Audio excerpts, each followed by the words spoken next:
todas as pessoas. Meu nome é Alden Brandão, eu sou psicólogo, trabalho aqui no Instituto de Psiquiatria da UFRJ, no NUPSAM, e hoje a gente tem a roda de número 208, e o tema que a gente escolheu para essa semana é eleições municipais, incertezas do cenário político brasileiro. E a roda Frente Mira acontece toda terça-feira, desde 2020, né, desde o início da pandemia, como uma estratégia de enfrentamento e de resistência na saúde mental, na atenção psicossocial. Né? E a Frente Tamira está ligada ao Núcleo de Pesquisas em Políticas Públicas de Saúde Mental, que é coordenado pelo professor Pedro Gabriel Delgado. E aí, hoje, a gente pediu para o professor Eduardo Vasconcelos nos ajudar, né, a iniciar esse debate, essa conversa. E aí eu queria passar a palavra para o professor Eduardo Vasconcelos. Tudo bem? Desculpa cortar aí. Sandra chegou, viu? Sandra já está aí. Oi, Sandra. Oi, Sandra. Tudo bem? Tudo bem, Sandra? Então, olha, eu queria agradecer pelo convite. Eu gosto desse... Estou sempre acompanhando a conjuntura política. E eu queria propor uma apresentaçãozinha aqui, um textinho que eu escrevi, que pode ficar depois disponível também para todos os interessados, tá? Eu vou apresentar, então, aqui.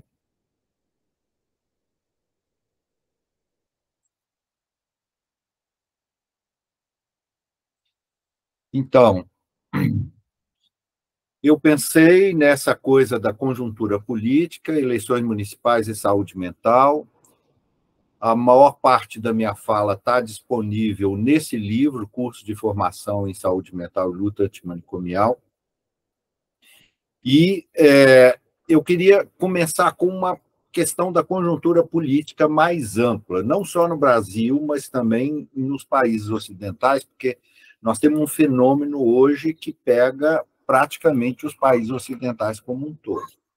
E começar a discutir dizendo que a política de saúde mental e as eleições de 2024 não dá para ser discutida sem compreender a conjuntura política que a gente está vivendo. O pressuposto é o seguinte: reforma psiquiátrica e luta antimanicomial, os dois são altamente dependentes de avanços do SUS, das demais políticas sociais universais, da democracia e dos direitos humanos. Isso ficou muito mais explícito para nós, no movimento no sentido positivo, durante os 8 anos de conquistas que a gente teve nas duas gestões do governo Lula e no primeiro governo Dilma. Por exemplo, com o avanço do número, a diversidade de serviços de atenção psicossocial, política de economia solidária, cultura viva, o sistema único de assistência social, o avanço nos direitos humanos. No entanto, a década de 2010 foi marcada por uma crise econômica que começou lá nos Estados Unidos, em 2008, uma crise do sistema financeiro nos Estados Unidos, que avançou para o resto do mundo, gerou uma recessão generalizada. Isso foi somado a novas guerras, principalmente a guerra na Síria, e gerou amplos movimentos de migração para a Europa e Estados Unidos, e acirrou a xenofobia contra os migrantes. E isso tudo criou um ambiente favorável para a emergência e fortalecimento de forças políticas ultra-neoliberais. O neoliberalismo é um movimento que já vem desde os anos 80, mas que vai se reforçando, mas a partir dessa crise de 2008, forças políticas neofascistas e ultraneoliberais se emergiram. Essa crise no Brasil emergiu em 2013 e chegou no ápice no golpe que derrubou a Dilma. E isso aprofundou a crise fiscal do Estado e suas políticas sociais. Mas esse tipo de crise também está em numerosos outros países. Por exemplo, Trump nos Estados Unidos, e que tem a probabilidade de ganhar as eleições agora, no próximo mês, Bolsonaro no Brasil, Netanyahu lá em Israel, Orbán na Hungria, Duda na Polônia, Milei recentemente na Argentina, mas também governos de coalizão em que essas forças estão presentes. Exemplos disso são a Áustria e na própria Itália. E lá o atual governo de coalizão de direita e ultradireita está provocando retrocessos muito grandes na reforma psiquiátrica, e a gente está vendo isso atualmente em Trieste, que era exatamente a vitrine da reforma psiquiátrica italiana. Em outros países de tradição liberal, social-democrática, essa ultradireita não está no governo, mas vem crescendo e se tornando a segunda ou terceira força política. Isso em países de forte tradição liberal, como França, Holanda, Alemanha, Espanha, Portugal, e que já elas, com esse tamanho dessa força, elas participam do parlamento e influenciam as políticas internas. Eu só vou dar um exemplo. Agora, na Alemanha, tivemos 3 estados em que a ultradireita nazista ganharam as eleições em estados da Alemanha. Quais são as implicações econômicas, políticas e sociais dessas políticas e dessas forças ultra-neoliberais? Não significam só desenvolvimento, sucateamento das políticas sociais, mas também mudanças estruturais profundas na economia, na política e na vida social e cultural, compondo o que eu chamo de tempos sombrios, e nós temos que nos conscientizar e nos confrontar com isso para pensar a reforma psiquiátrica em tempos sombrios. Eu vou colocar aqui algumas tendências. Primeiro, uma automatização crescente da produção industrial e incapacidade de absorver grande parcela da força de trabalho, e isso amplia a desigualdade social e, principalmente, a população sobrante, que é essa população que não consegue ter emprego, vão vivendo em maior pobreza, desemprego estrutural e ambientes inseguros, insalubres e, principalmente, violentos. E, de forma crescente, aumenta a população em situação de rua no Brasil, nas cidades grandes e médias. Outra tendência são as perdas radicais dos direitos trabalhistas no setor privado e também no setor público.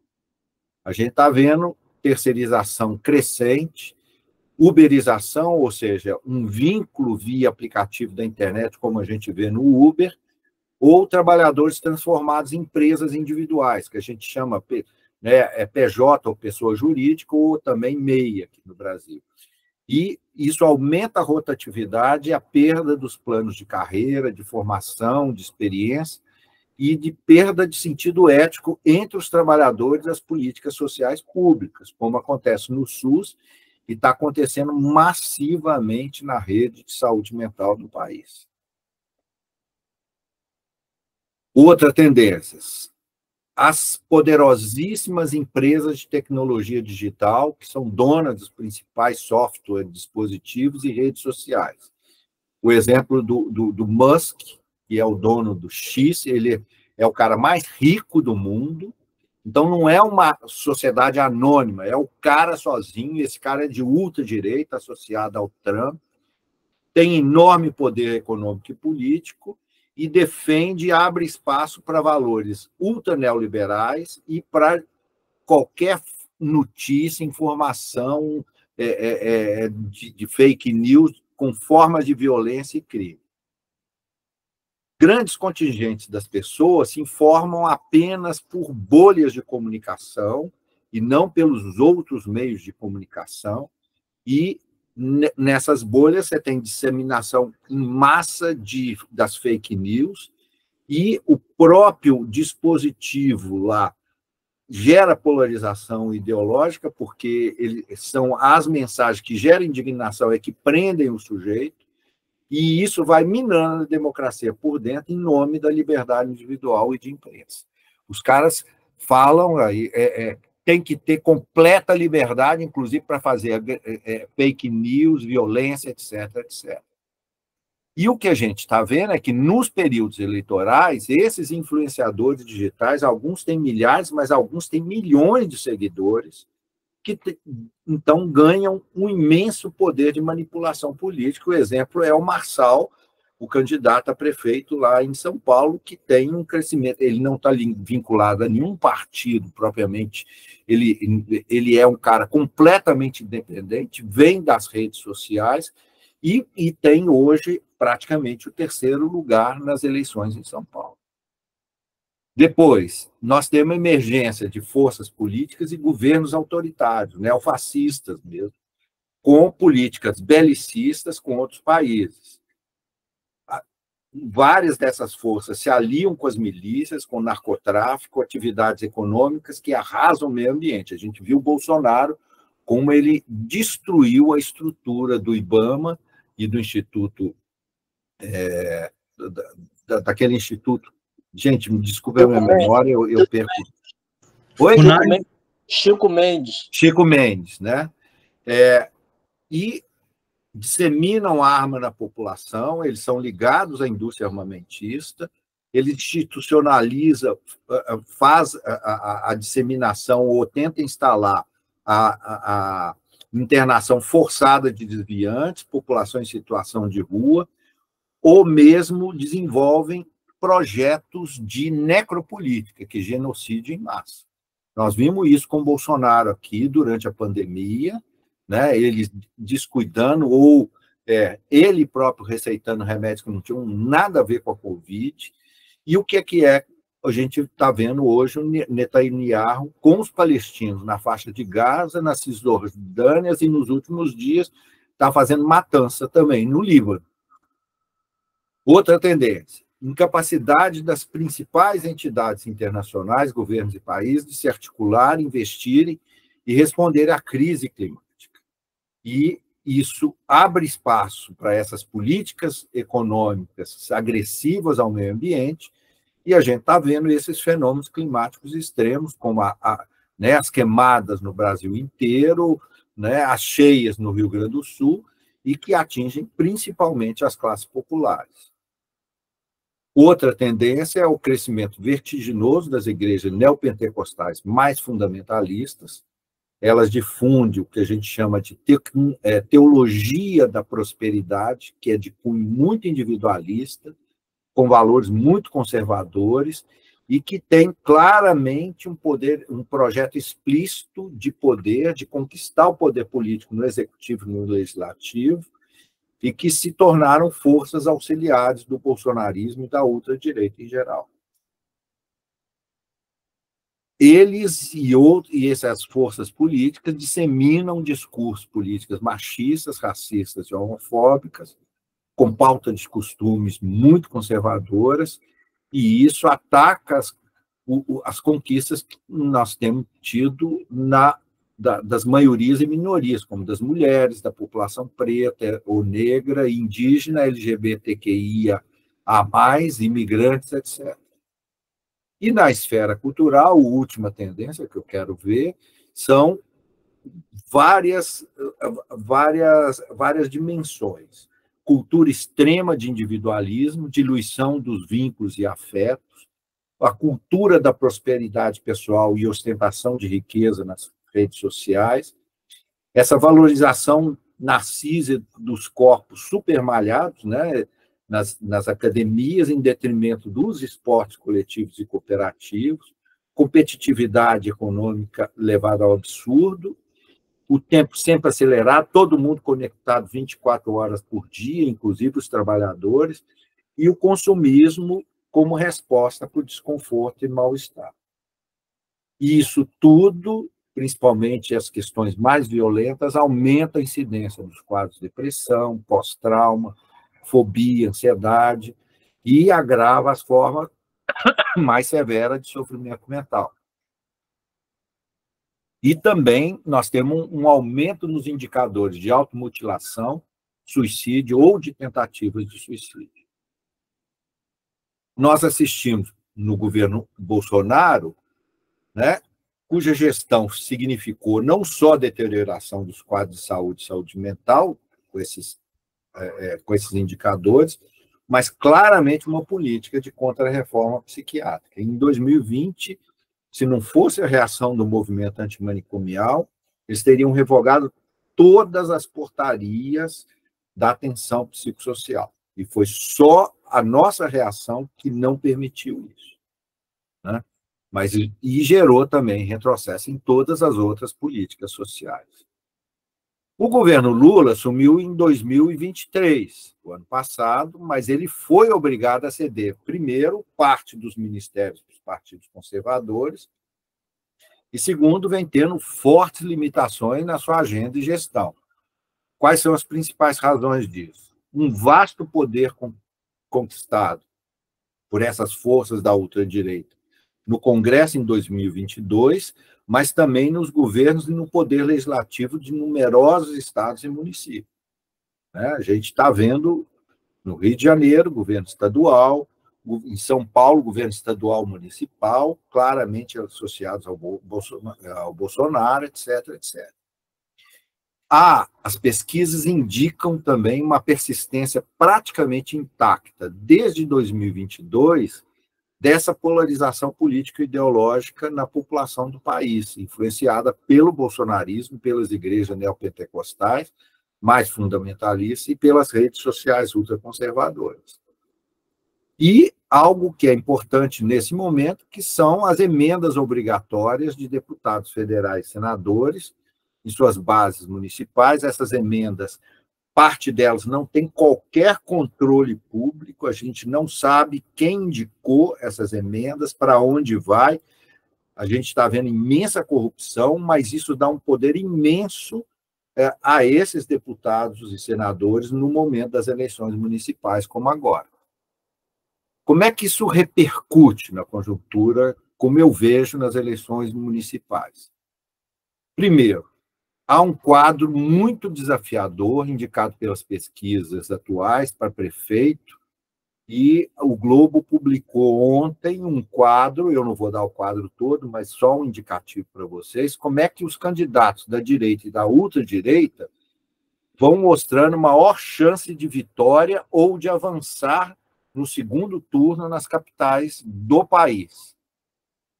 Por exemplo, os 5 maiores partidos com essas chances.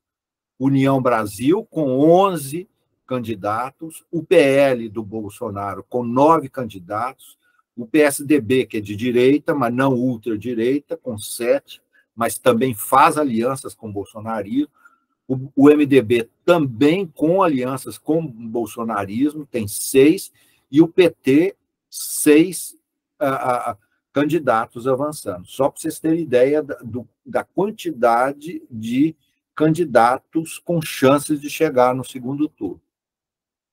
E, do nosso ponto de vista, é fundamental seguir as pesquisas de intenção de voto em cada município para pensar as estratégias de campanha de voto, ou até de voto útil, quando necessário, para tentar evitar o avanço da ultradireita. Em algumas das principais capitais, a situação, eu diria, principalmente em Belo Horizonte, a situação está dramática. Por exemplo, em Belo Horizonte, a esquerda, principalmente o PT e o PSOL, estão com índices muito baixos de intenção de voto. E os 2 candidatos à frente são da direita e da ultradireita. Nossos companheiros de esquerda, do PT e do PSOL lá, estão desesperados. Não tem alternativa de voto lá.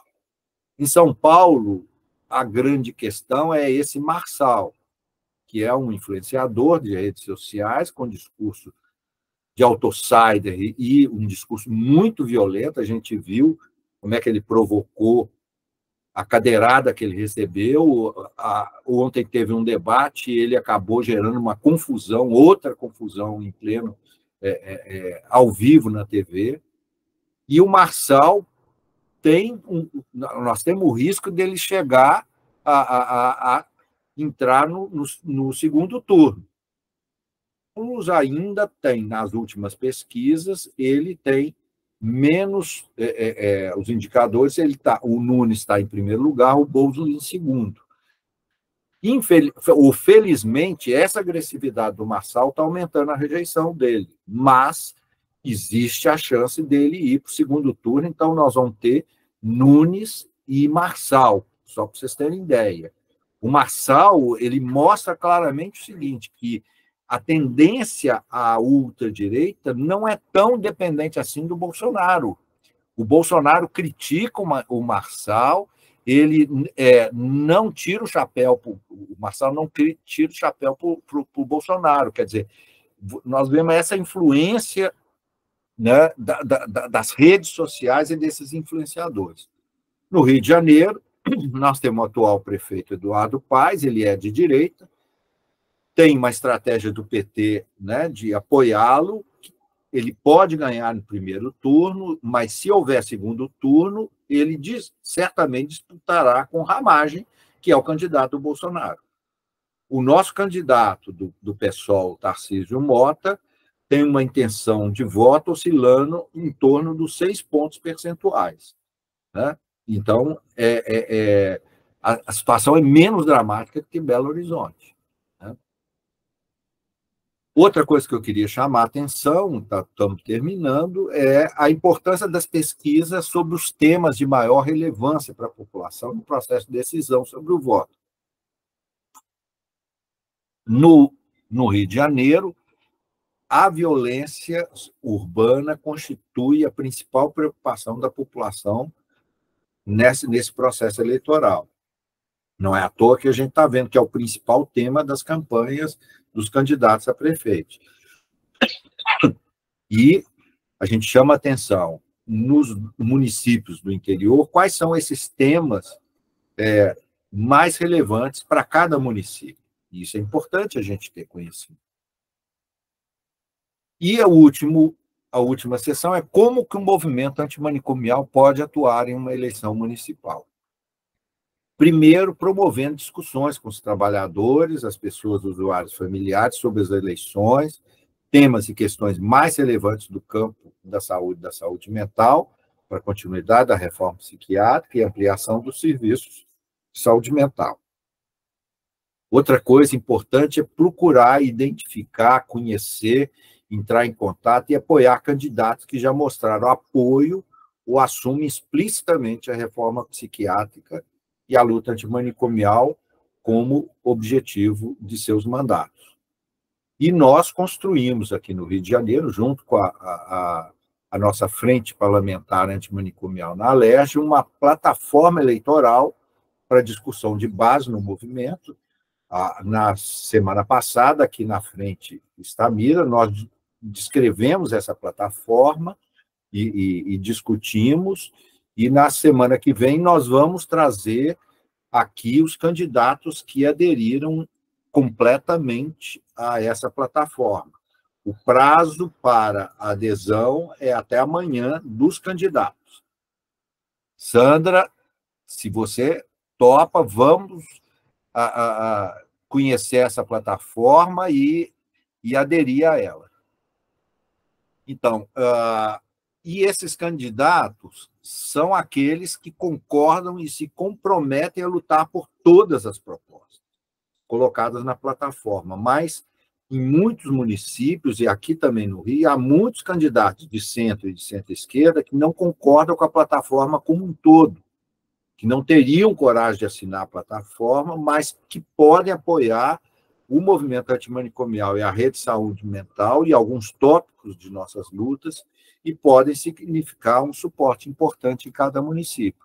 Então, cabe a cada núcleo do movimento, em cada cidade, mapear esses candidatos que serão eleitos e há possibilidades de apoio. E, no mais, então, agradeço o convite e vamos conversar. Obrigado. Obrigado, professor Eduardo.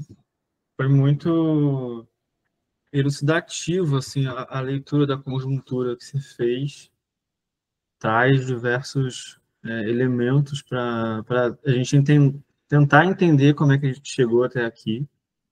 E aí eu queria destacar principalmente o terceiro e o quarto ponto, que eu acho que é muito caro para a gente. Assim, quarto, principalmente, né? O que a gente faz a partir disso.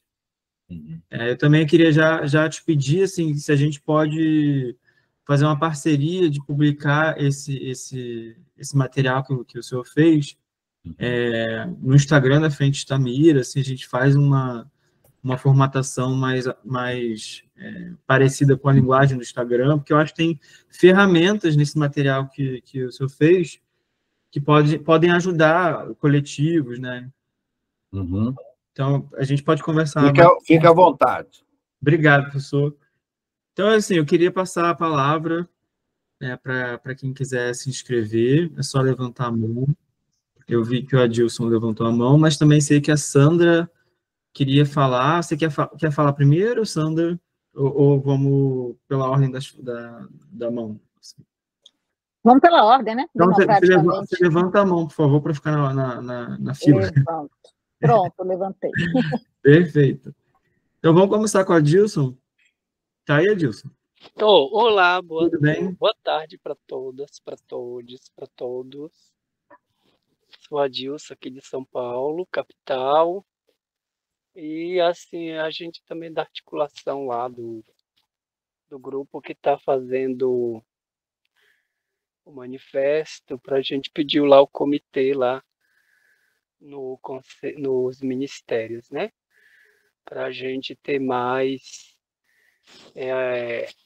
voz na construção das políticas públicas de saúde mental no Brasil.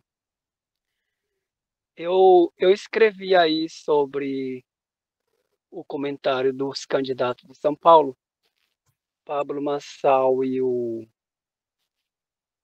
Nunes, e a relação dele com os bolsonaristas. Né? Eles são todos. Depois, se tiver segundo turno, com Marçal, com Boulos ou com o Nunes, vão se juntar, né? Vários bolsonaristas estão passando para o lado do Marçal, inclusive o público jovem, né? Mas o Marçal ele vai seguir aquela mesma linha de política daquele atual presidente da Argentina, do Donald Trump, do presidente do Equador. Ele foi fazer visita lá, o presidente do Equador, não me lembro o nome dele agora, mas só coloca lá no Google, né? Na questão da segurança, na questão de combate às esquerdas, que ele chama, né?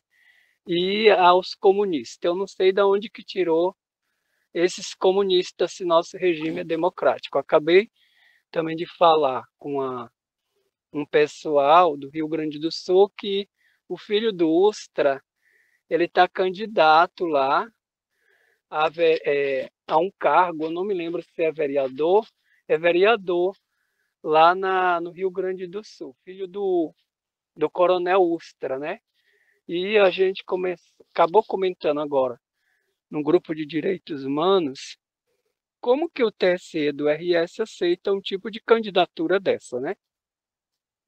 Então, ainda bem, isso é processo democrático, aceitar até o filho de um torturador se candidatar, né, a cargo de vereança no estado do Rio Grande do Sul.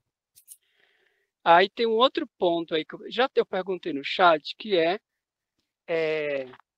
o acórdão que o STF está fazendo com o Lira aí sobre as emendas PIX e as emendas secretas, né? O mensalão legalizado. Se o Eduardo tem algum artigo, alguma coisa, como que ficou essa negociação? Porque o STF também acaba fazendo negócio ali da turma do Deixa Quieto com Lira, né? Com Lira. Tem algum material que a gente pudesse ver como que ficou esse acordão aí? Né? Vai continuar essas emendas secretas, essas emendas PIX, né? Esse mensalão legalizado?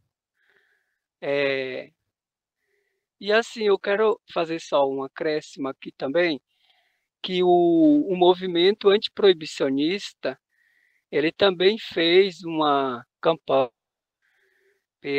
através da Frente Nacional Antiproibicionista, daquele programa lá que estava sobre o Descriminalizar STF, com 30 candidaturas antiproibicionistas pelo Brasil afora, né?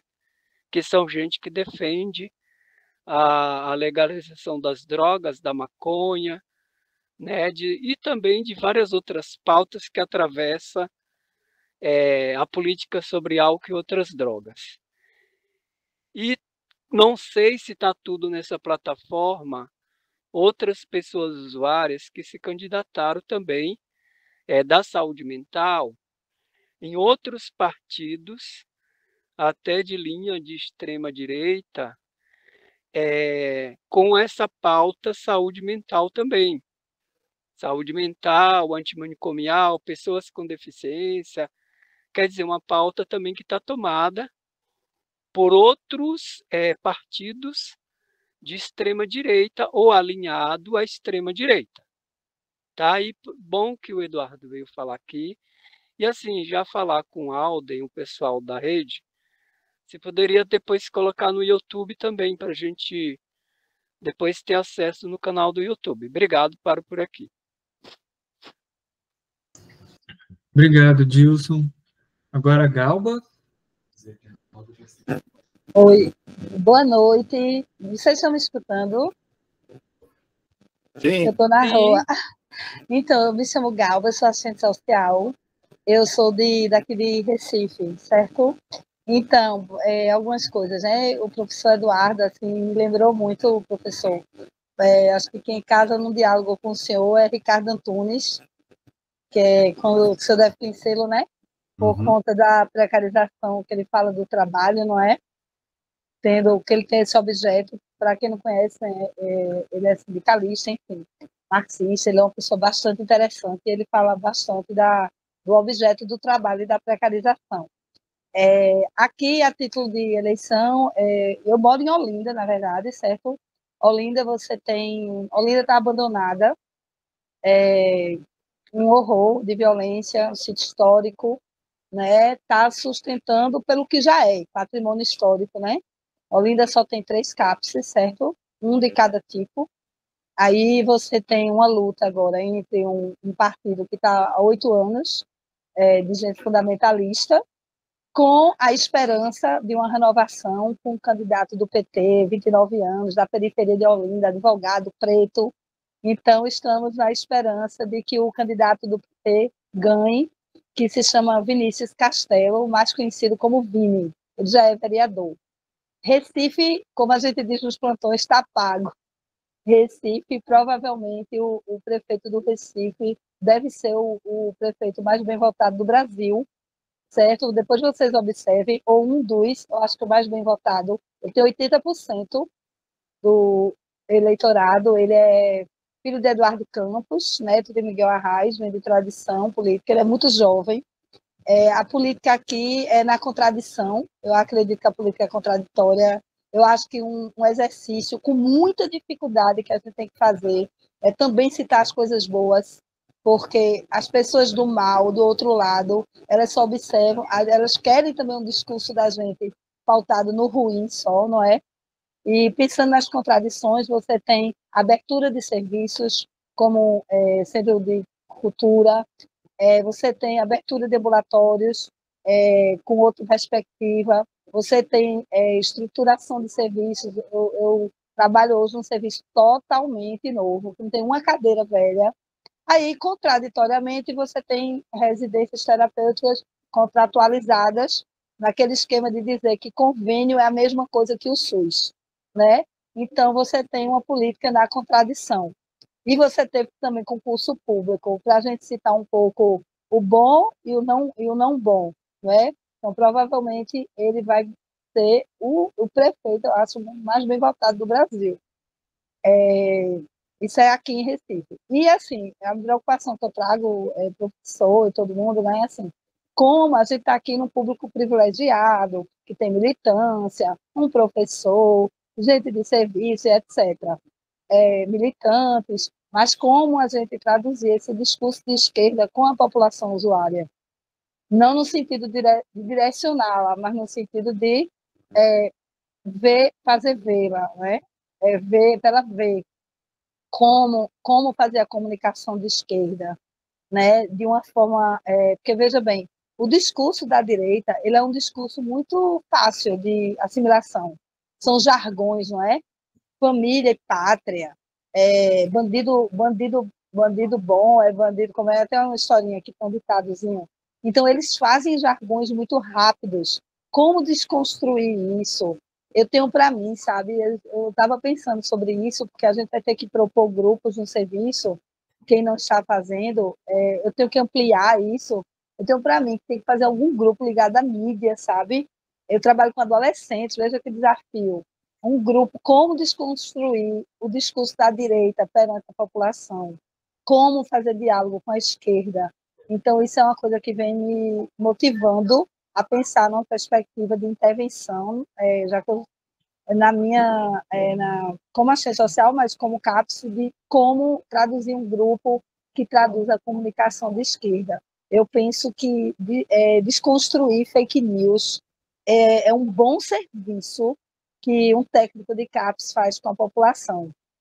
Eu acho que é uma intervenção hoje técnica, é você desconstruir fake news com a população. Então, é sobre isso que eu queria falar, queria agradecer, queria dizer que eu sempre aprendo muito com vocês, que contem comigo e, para não deixar de dizer nada daqui, né, mandar um cheiro para todo mundo que está aí. Obrigada. Obrigado, Galba. Um cheiro também. E vamos agora com a Sandra. A Sandra tinha levantado, mas abaixou. Né? Seu microfone está desligado, Sandra. Você consegue ligar? Eu consigo. Eu não abaixei, não. Ela baixou sozinha. Essas tecnologias são meio, né? Elas fazem o que querem. Então, falo eu? Isso, você. Então, bom, quem não me conhece, né, assim, acho que a maioria daí, pelo menos os mais velhos, me conhecem, Iracema, Eduardo e tal. Eu tive na saúde mental do Rio de Janeiro mais de 20 anos, né, sempre atuando na direção da luta antimanicomial, né, fiz vários movimentos, inclusive na 4ª conferência, né, em que tive delegado em todas as instâncias, inclusive a nacional, e sempre lutando por alguns ícones que meio que foram jogados no lixo, né, que é tipo concurso público, né, assim. Eu vou falar um pouco de São Pedro, vou falar um pouco como candidata, que eu acho que é mais o que eu estou atuando agora, né, e para as pessoas entenderem um pouco o que acontece na região dos lagos. Né? Eu estou morando na região dos lagos já direto há uns 6, 7 anos, e antes eu já estava, mesmo quando eu ainda estava trabalhando no Pinel, indo e voltando, que foi o final da minha carreira lá na saúde mental. A região dos lagos é altamente conservadora, ela é dominada ou por militares, né? A gente tem a base militar aqui em São Pedro da Aldeia, e igrejas evangélicas bastante tradicionais, pessoas muito tradicionais, né, pensamentos muito tradicionais, muito avessos a qualquer mudança de comportamento, né, assim, de vanguarda. Então, é difícil. Em São Pedro da Aldeia, a gente tentou, inicialmente, fazer uma frente de esquerda, unindo os partidos de esquerda que teriam uma candidatura única, que não seria eu, obviamente. E ela foi, e assim, isso é lamentável, né? É lamentável, e isso é uma coisa que eu acho que é importante trazer para cá, porque ela foi ceifada pelo próprio PT. O PT do Rio de Janeiro interferiu aqui em São Pedro da Aldeia, destruindo a frente, tirando a nossa candidatura, que era de uma pessoa do PT, que era a Tônia, que era uma pessoa que a gente acreditava que pudesse, né, dar visibilidade para a esquerda, né? Se não ganhasse, pelo menos iria firmar uma posição diferenciada. Porque todos os outros candidatos são de direita. Todos os outros, né? Então, quando aconteceu isso, vindo pelo PT estadual, né, que obrigou o PT municipal a apoiar o Chumbinho, que é do Republicanos. né, que além do que aqui em São Pedro a gente tem uma particularidade, é que além de ser todo mundo de direita a nível comportamental, principalmente, tradicional, tem muito ladrão. Só tem ladrão, entende? Assim, as pessoas não estão muito interessadas nem em propostas, né? Assim, quando eu saio na rua dizendo as propostas, o próprio povo, nossa, é a única candidatura que tem proposta, porque nenhuma outra tem, né? E aí, falando um pouco do que a Galba falou, né, sobre como fazer esse discurso, porque é muito complicado, porque de sustentar o discurso de esquerda, porque as questões elas não são simples, elas são complexas, né? Todas as nossas questões são complexas, a gente precisa pensar, né, para tentar resolver. E a direita, ela vem com respostas simples para as questões complexas. E aí fica dificílimo para você rebater isso, né? Assim, já entrei em várias discussões, e é uma em cima da outra, não dá um descanso. Eu entrei como candidata para fazer, inclusive, uma força dentro da esquerda, daqui, muitos, né, que são do PT, que são de PSB, enfim, da rede e tal, que foi lá junto com o Chumbinho, que é de direita e também uma pessoa, digamos, que não é muito ética, né, assim, roubou muito dinheiro, estão vindo comigo, né, assim, por fora, não podem ir nem junto comigo, combatendo, é sempre meio assim, né, por trás dos panos, porque a esquerda em si resolveu se aliar com a direita, né, assim. Então, assim, e isso aconteceu aqui em São Pedro, aconteceu em Cabo Frio, né, que o que vem prefeito pela rede junto com o PSOL, ele teve que sair do PT para ir para a rede para poder entrar como candidato, porque o PT também fez a mesma coisa lá e fez em diversos municípios pequenos, de se aliar com quem eles acham que vai ganhar, porque é uma tática que eles defendem para não sair das prefeituras, mesmo que se alie à direita. E aí eu sou muito, muito contrária a isso, sou muito na linha do Glauber, né? Assim, tive com o Glauber, até ele fez um vídeo muito legal comigo, ele é uma pessoa incrível, muito combativa, e dele achar que é preciso mesmo ser revolucionário nesse momento, né? Assim, eles estão radicalizando por um lado, a direita está radicalizando de um modo absurdo, enquanto a esquerda está se desfazendo e fazendo jogo com a direita para não perder. Vão perder tudo.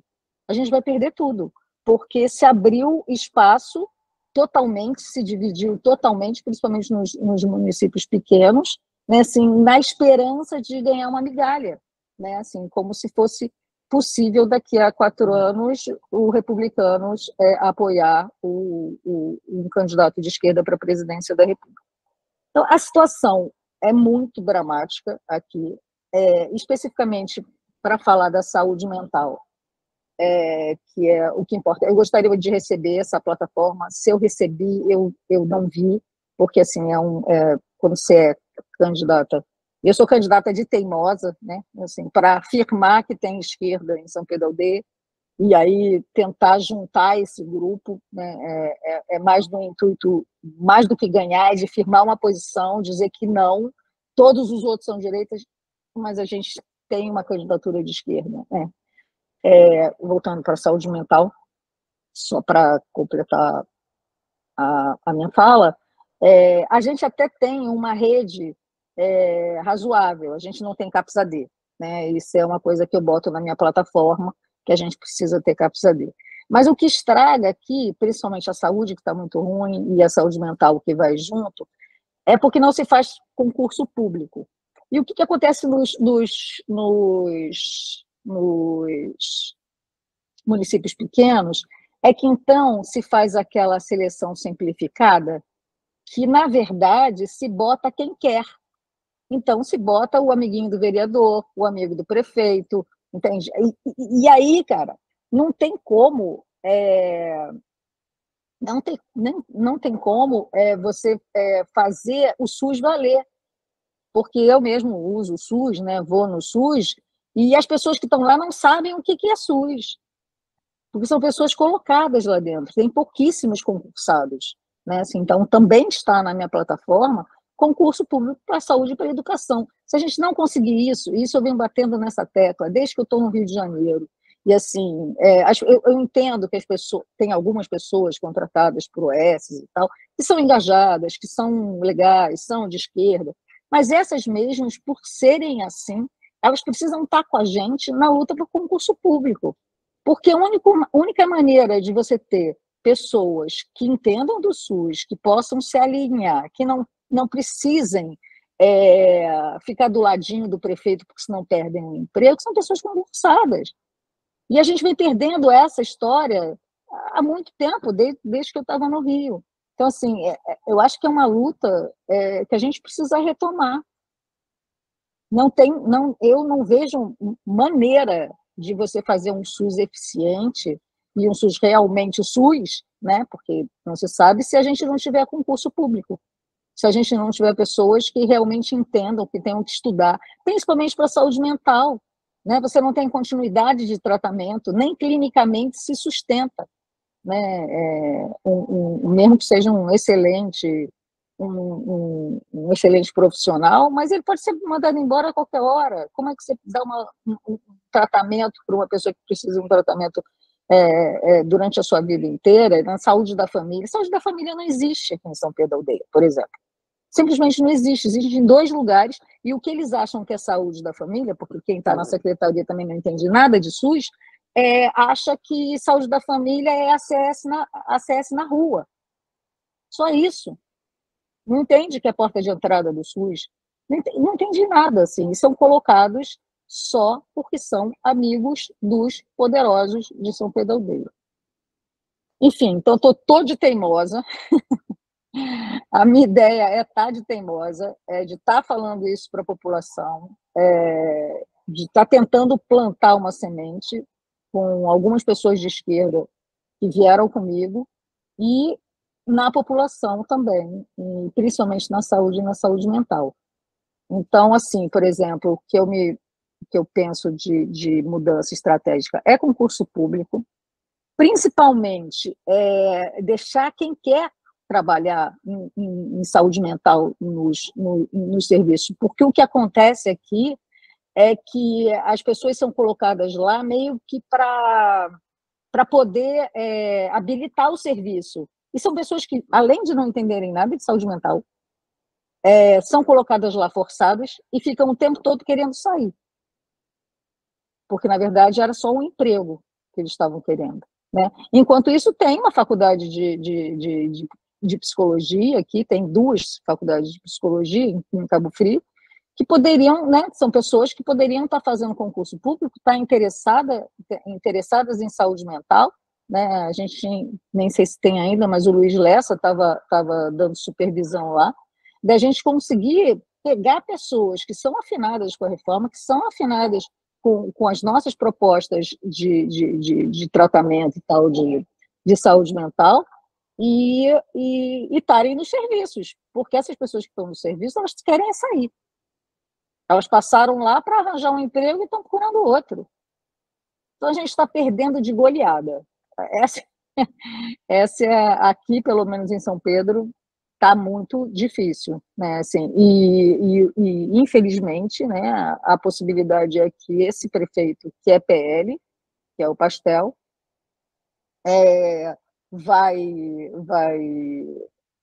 vai ganhar de novo, né? E não vamos ter grandes mudanças, pelo contrário, né? O que está acontecendo aqui em termos culturais também, assim, eu poderia fazer um arraso geral, né? Culturais e do meio ambiente é uma catástrofe, estão acabando com a lagoa, né? Estão fazendo Copacabanas aqui em São Pedro da Aldeia, na Nova São Pedro, são prédios imensos, A cultura de São Pedro é jogada no ralo, toda a nossa ancestralidade negra e indígena simplesmente não é valorizada, não é nem ensinada, né? Nós temos quilombos aqui que não têm visibilidade. Então, assim, existe quase tudo para fazer aqui.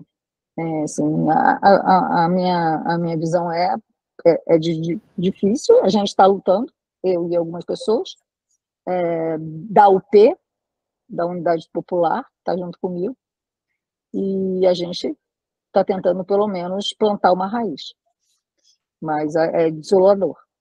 É desolador. Sandra, eu já enviei para você a nossa plataforma. Não deixa de assinar hoje ainda, tá? Com certeza. Para você poder estar na terça-feira que vem aqui como candidata que aderiu à plataforma. Tá bom? Tá. Eduardo, você mandou por e-mail ou você mandou pela WhatsApp? Tá, beleza. Melhor. Obrigado, Eduardo. Obrigada, gente. Eu ia dizer isso, Sandra. A gente tem aqui no Nupsal o seu número no final 4900. Eu mandei na semana passada e também já mandei hoje. Então você já recebeu Ótimo. 2 vezes aí só hoje. É que é muito. Com certeza. Tá. Imagina. Mas isso é bom, né? Mas isso é bom. Elvis, obrigado, Sandra. Obrigado, Eduardo. Obrigada a vocês. Meu nome é Elvis. Estão ouvindo? Estamos sim, Elvis. Pode falar. Eu sou indígena Tupi-Guarani de Mauá, São Paulo. Eu tenho esquizofrenia e eu luto a vida toda contra o capacitismo. Infelizmente, a mídia só fala do autismo e esconde as pessoas que têm esquizofrenia. A mídia, a TV, nos esconde da sociedade. Quando o jornal fala da esquizofrenia, fala que pessoas psicopatas, assassinas, e nós não somos. Somos muito mais do que um laudo, do que um CID, e essa falta de informação na TV, as pessoas olham para nós como se nós fôssemos criminosos. Por que a mídia não quer dar benefício para as pessoas que têm esquizofrenia? Por isso que não fala.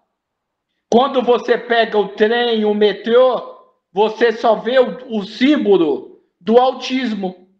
Cadê as pessoas com esquizofrenia, bipolar? Por que o governo não melhora a nossa saúde? Na minha cidade, Mauá, não tem psiquiatra. Eu que sou de Mauá, São Paulo. Você vai brigar, nada resolve. Porque pouco se fala. E graças às pessoas com esquizofrenia, você tem o celular na mão. Você tem o computador. Porque foi as pessoas com esquizofrenia que foram os maiores inventores do mundo.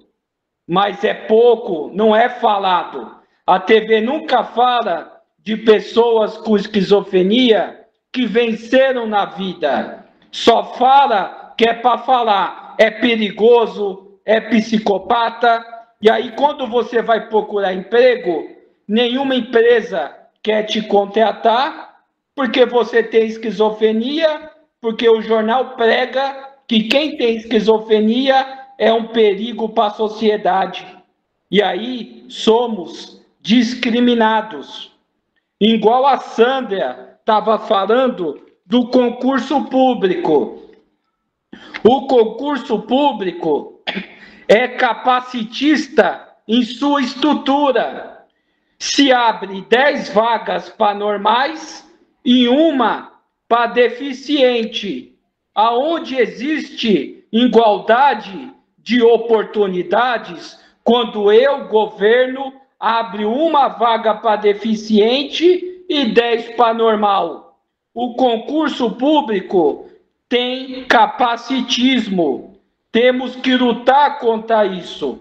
Na minha cidade, eu sou candidato a vereador no partido Agir 36, o partido do autista. É um partido que não é esquerda nem direita, ele prega a inclusão. Vamos abraçar a bandeira da esquizofrenia, porque é triste. Eu, que tenho 39 anos, tenho que lutar para ter meus direitos respeitados, porque o INSS negou meu benefício, o governo negou ajuda assistencial. Eu estou lutando para conseguir um cachorro adaptado para o meu problema de esquizofrenia, para poder saber quem é real ou não. Mas o governo está negando até assistência social para mim. Eu não tenho trabalho, eu só recebo Bolsa Família. É humilhante alguém que pagou o INSS ser negado pelo benefício, porque para eles, quem tem esquizofrenia não é nada. É ignorado na sociedade, porque só fala do autismo. É isso que eu queria falar. Vamos falar mais da esquizofrenia, pois só quem sabe passa na pele o preconceito. Gratidão. Obrigado, Elvis. Obrigado pela sua contribuição. Agora eu vou passar para Iracema. Eu quero parabenizar a Sandra pela coragem dela estar nessa luta. Agora, Sandra, e o Conselho de Saúde lá? Funciona?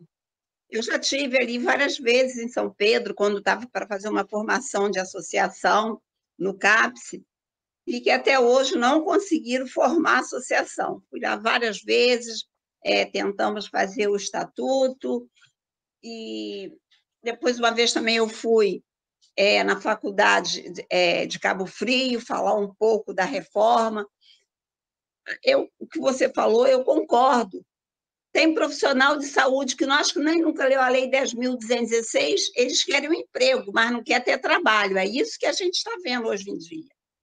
Então, a nossa preocupação é muito grande, porque no início, tinha muitos concursados, e tinha também os que eles contratavam, mas funciona muito bem, que hoje não acontece. É difícil, mas a gente tem que tentar, como você está tentando. É assim que a gente tem que fazer, botar a cara. Agora, a gente tem que ter mais pessoas da reforma se candidatando. Vai perder? Vai, mas a gente bota a cara. Como agora o Elvis falou, é uma realidade. A gente se omite muito. E daqui a 4 anos, aí vai começar a pensar. Eu acho que quando acabar essa eleição, tem que ser igual o carnaval, já começa a se preparar para daqui a 4 anos. Que seja um profissional que está na luta, ou um familiar, ou um usuário que demanda isso, e tem coragem de ser um político, a gente... Mas não, aí quando está próximo, que a gente vai tentar qualificar uma pessoa para estar nos representando dentro da LERJ, Câmara de Vereadores. Nós precisamos disso. Todos os movimentos têm representatividade. O único que não tem somos nós. Uma pessoa realmente que sofre dentro da saúde mental, o representando e lutando. Então, eu quero te parabenizar aí pela sua coragem de estar em São Pedro, na região dos Lagos, como você está. É isso aí, amiga. E a gente está aqui para te dar apoio. Votar a gente não pode, porque mora em outro município, mas pode contar comigo, se precisar assim, da gente sentar, conversar, rir, chorar, a gente tem que estar junto. Obrigada aí, Frente Samira também, o Eduardo, porque eu acho que isso é muito válido, um pouco dessa discussão. Agora você vê, o usuário lá de Mauá, olha como é que é interessante. A Galba, lá do Pernambuco. Então, isso aí cada vez vai crescendo mais as nossas posições políticas. Muito obrigado aí. Parabéns aí. Obrigado, Iracema. O Paulo tinha levantado a mão. Paulo, você quer falar? Oi, vocês me ouvem? Sim, a gente não está te vendo. Oi. Agora sim. Sim. Tudo bem com vocês? Então, é um momento, né? É um momento polêmico, difícil, né? Com vários atravessamentos. Então, todas as falas aí, né? Me contemplaram, e eu coloquei até no chat ali, né? Que a gente tem o Eduardo Paes na plataforma dele de governo, caso seja eleito, ele vai construir, né, mais comunidades terapêuticas para poder acolher, abro aspas, né, moradores de rua e tal, enfim, né? E é muito difícil, porque a gente tem parte da população desinformada, acaba se cooptando, se trocando por um saco de cimento, por R$ 150, como está acontecendo aqui no meu município. Infelizmente, a gente vê dessas coisas, né? A gente fica pasmo, estarrecido, enfim. Mas aí se falou de esquerda, de direita, e quando aparece alguém que queira realmente fazer alguma coisa, essas pessoas são execradas, né? São execradas. Quando fala sobre... eu sou bem transparente na minha fala. Eu levanto a bandeira da luta antimanicomial. Para isso, eu coloquei o meu caminho, a minha trajetória profissional e acadêmica. Se hoje eu faço um mestrado de atenção psicossocial no IPUB, não é à toa, foi por escolha de estar aí lutando pela saúde mental e pelos usuários que eu atendo no CAPS. Porque eu tenho elementos, quando eu digo eu tenho, não é eu, Paulo, soberba, eu me remeto ao CAPS, mas o trabalho do Paulo, assistente social, dentro de um CAPS 3, no município da Baixada Fluminense, atravessado por várias violações, violências, enfim. Nós temos campanhas exitosas que podem se dar em artigo. Isso eu remeto o quê? Acredito, sim, no cuidado de liberdade, eu acredito no CAPS, eu acredito na reforma. Sendo que eu tenho, sim, um vínculo precarizado, foi falado em concurso também, eu concordo, levanta a bandeira contra os concursos públicos, tá? Isso vai colocar quem levanta a bandeira está nesse lugar de continuidade, porque nem todo mundo que é estatutário levanta a bandeira e quer dar continuidade num trabalho. Não vamos também colocar que, sim, tem que ter concurso público? Tem. E aí, sim, aí vamos botar a cara no sol. Quem é da luta ferrenha vai estar ali lutando, entendeu? Como nós fazemos. Então, isso, é um momento que a gente não tem... Eu não sei, eu fico meio complicado para falar desse momento. Eu sei que eu vou votar, lá o voto é secreto, naquele que eu ainda acredito nas propostas, mas é difícil. É difícil a gente fazer colocações, é difícil a gente fazer previsões. Professor Eduardo, que bom revê-lo aqui. Fui seu aluno no projeto de extensão do Fórum de Extensão de Saúde Mental da Unirio, em parceria com a Universidade de Brasília. Prazer revê-lo. O senhor é uma excelência aí nas suas reflexões, enfim. Um grande abraço, professor, e um grande abraço a todos. Obrigado, Paulo. Eu queria sugerir que a gente encerrasse as inscrições para o Edivaldo, porque a gente ainda tem que ler aquela nota da CPI da Voz da Mulher. Pode ser? Eu só queria fazer comentário, porque me colocaram duas questões aqui, Claro. depois eu queria comentar. Show. Então, a gente termina as inscrições com o professor Eduardo. Então, Rosa, por favor.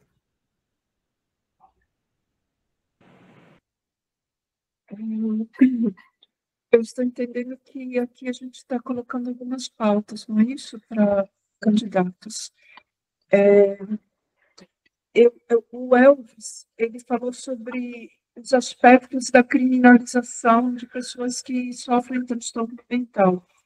E eu queria falar, ele inclusive foi bem generoso porque incluiu um espectro amplo, né, de pessoas que têm diagnósticos diversos. Eu queria falar sobre a questão das mulheres, especificamente. Que questão é essa?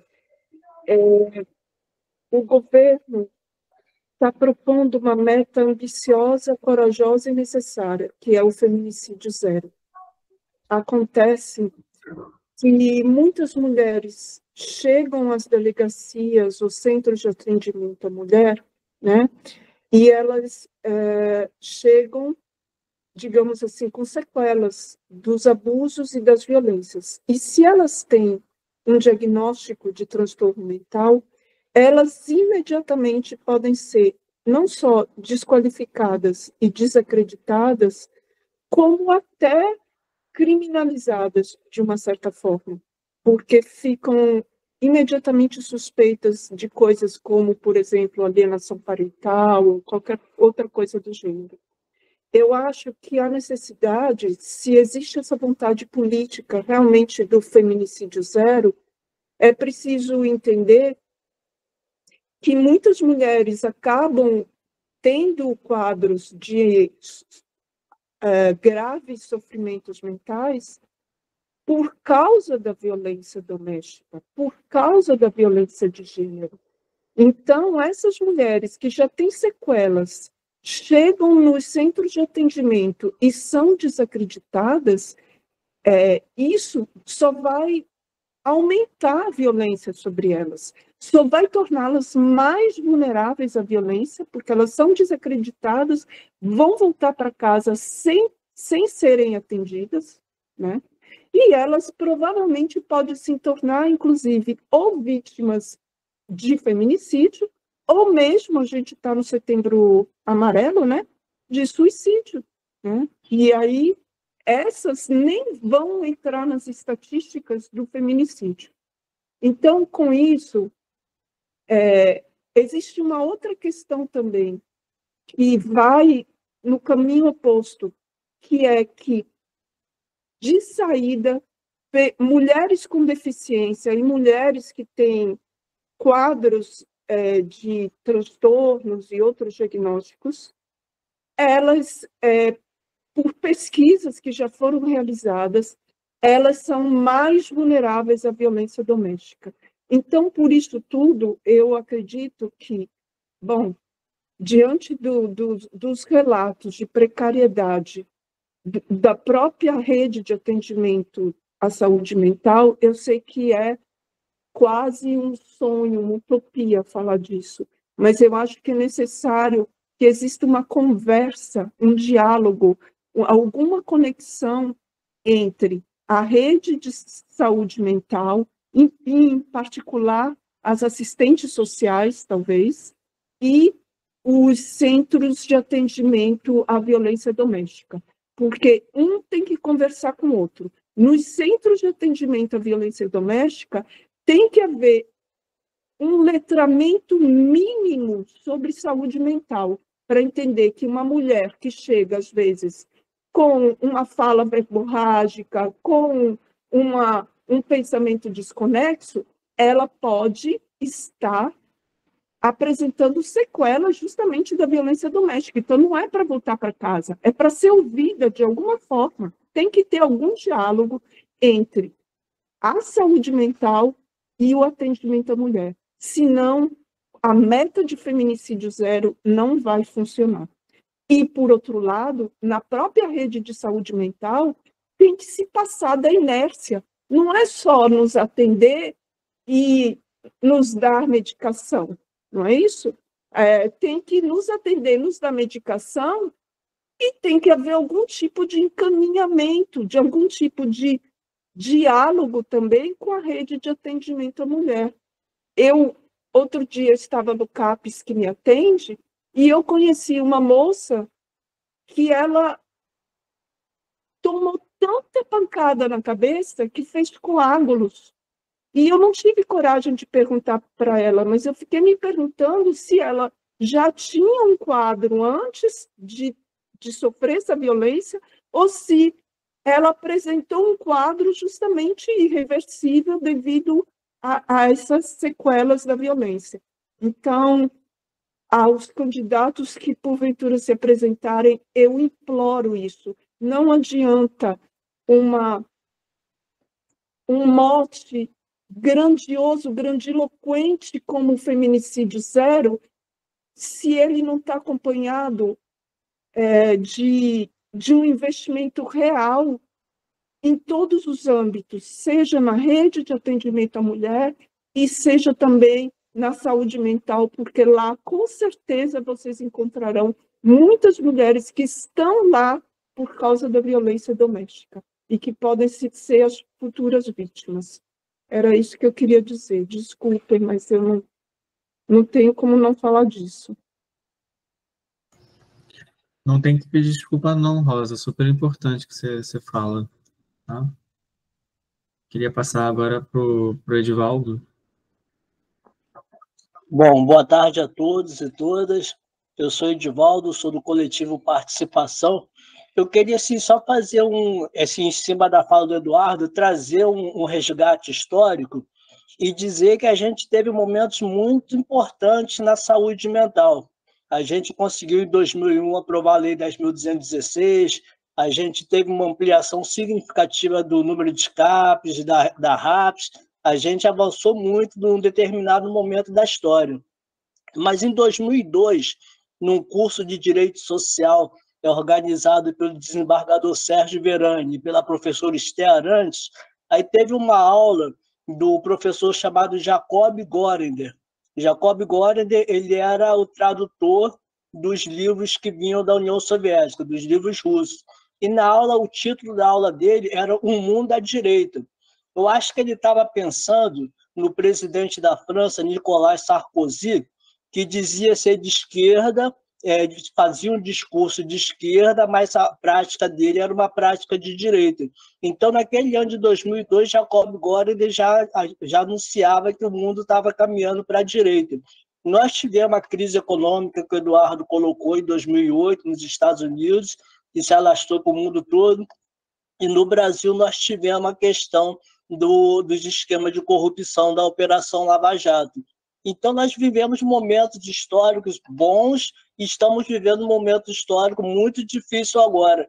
Mas aí, assim, eu gostei da fala da Iracema, parabenizando a Sandra Autuori por essa iniciativa, e eu lembrei de um senhor que eu fazia parte do Comitê de Combate à ALCA.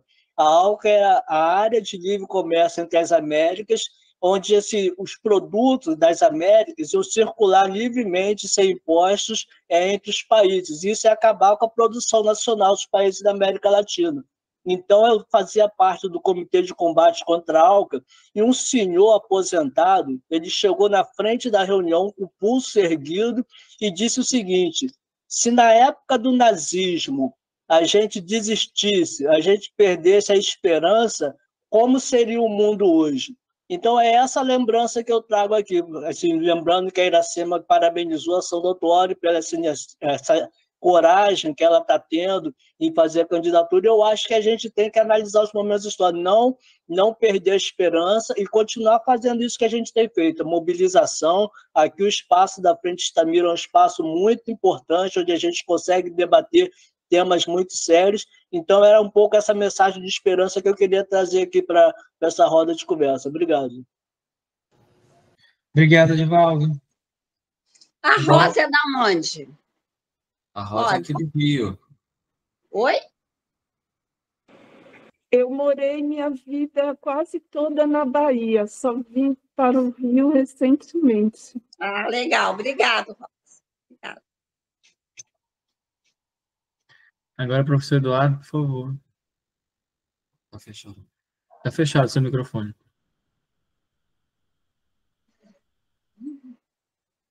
O Adilson comentou sobre o acordão do STF com Lira. Olha, até onde eu estou acompanhando as notícias, eu acho que esse acordo ainda não foi fechado. Está numa negociação e existe a pressão que essas emendas parlamentares são ilegais da forma como são inconstitucionais. E, até onde eu saiba, não houve um acordão ainda. Em relação à tradução do discurso da esquerda para a população usuária, eu acho que é muito importante. A gente tem feito um esforço enorme aqui no nosso projeto para fazer publicações com linguagem popular, e eu diria mais, é possível você também pensar como trabalhar a ideologia. Eu vou dar um exemplo. Quando a gente localiza questões que são muito relevantes para a população trabalhadora, eu vou dizer família.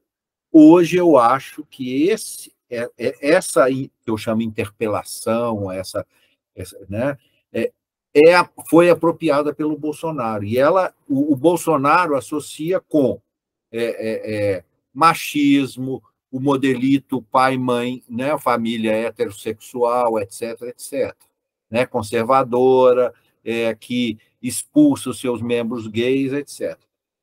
Nas classes populares, outro dia eu recebi uma reclamação de um grupo de mulheres, falando assim, a esquerda não valoriza a família. E eles têm razão.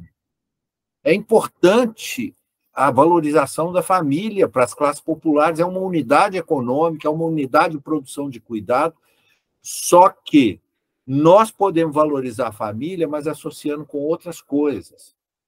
A importância da família como acolhedora, como que aceita as diferenças, que aceita os diversos modelos que podem ser de heterossexuais, mas também podem ser de gays, de outras, diversas identidades sexuais, etc., etc.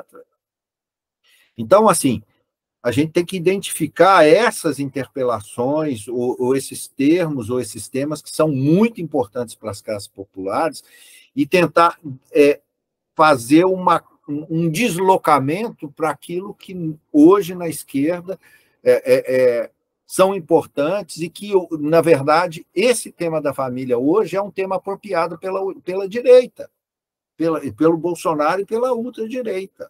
E nós podemos fazer vamos dizer, esse deslocamento, né? E a última coisa que eu queria dizer é o seguinte, o meu texto pode parecer pessimista. Eu não sou pessimista, mas eu acho que a gente tem que considerar, vamos dizer, a conjuntura desfavorável para pensar estratégias de resistência que não sejam só baseadas no voluntarismo do trabalhador.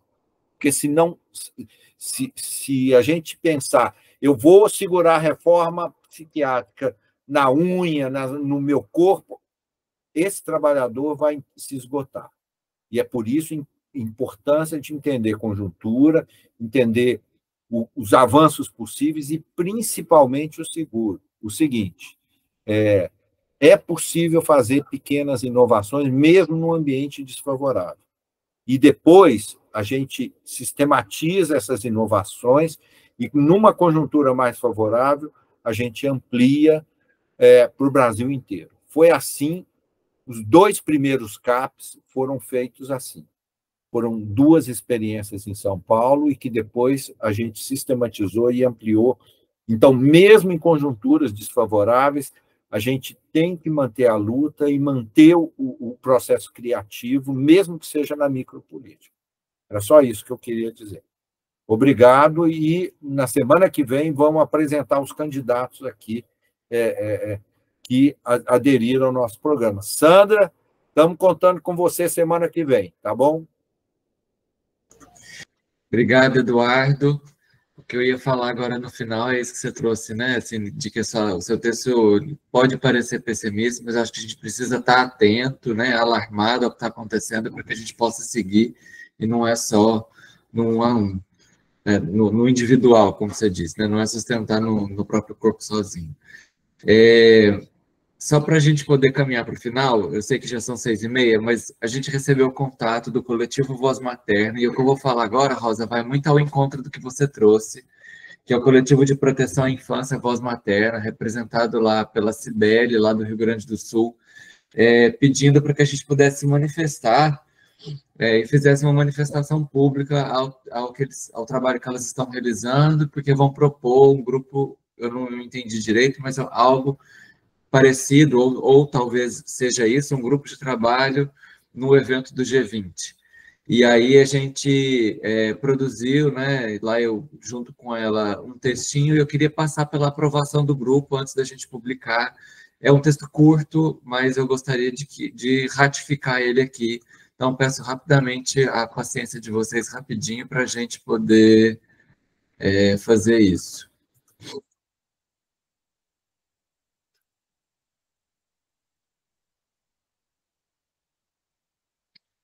Então, o texto é esse, seria uma manifestação, né, em nome da Frente Stamira, manifestação pública de apoio à revogação da Lei de Alienação Parental, a Lei número 12.318, de 2010, e banimento do termo alienação parental e correlatos. O texto dessa nota seria a Frente Stamira de CAPS, Resistência e Invenção, coletivo de usuários, familiares e trabalhadores das redes de atenção psicossocial do Estado do Rio de Janeiro, constituído em 7 de dezembro de 2019, manifesta publicamente seu apoio à revogação da Lei de Alienação Parental, a Lei 12.318 de 2010, e o banimento do termo alienação parental e correlatos, criados e utilizados pelo sistema de justiça brasileiro contra mulheres mães que denunciam violências doméstica e familiar contra si e ou contra suas filhas e filhos, e violência sexual intrafamiliar, o que representando um retrocesso na luta antimanicomial, ao atribuir transtornos para essas mulheres mães, ditas alienadoras, e determinar tratamento psicológico ou psiquiátrico compulsórios para tratar, silenciar quem denuncia tais violências. Rio de Janeiro, 24 de setembro, e preciso consertar aqui a data, assinado como, né, um comitê organizador aqui do nosso trabalho aqui na Frente Stamira. Se vocês concordam, queria ouvir rapidamente se tem alguém que não é favorável, ou se a gente pode fazer isso em nome da frente.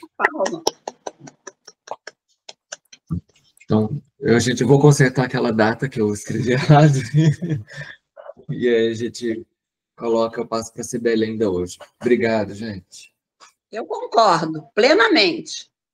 Concordo. Dos 2 dedinhos para cima. Tá bem, obrigado. Lembrar que essa é uma excrescência legal que está levando muitas mulheres a não denunciarem a violência doméstica por conta dessa lei, porque os homens recorrem a essa lei para exatamente perseguir a mulher. Exatamente. Então, gente, semana que vem, né, dia 1º de outubro, a gente então vai fazer o lançamento aqui junto dos candidatos que aderiram à plataforma eleitoral antimanicomial. Esperamos todas e todos.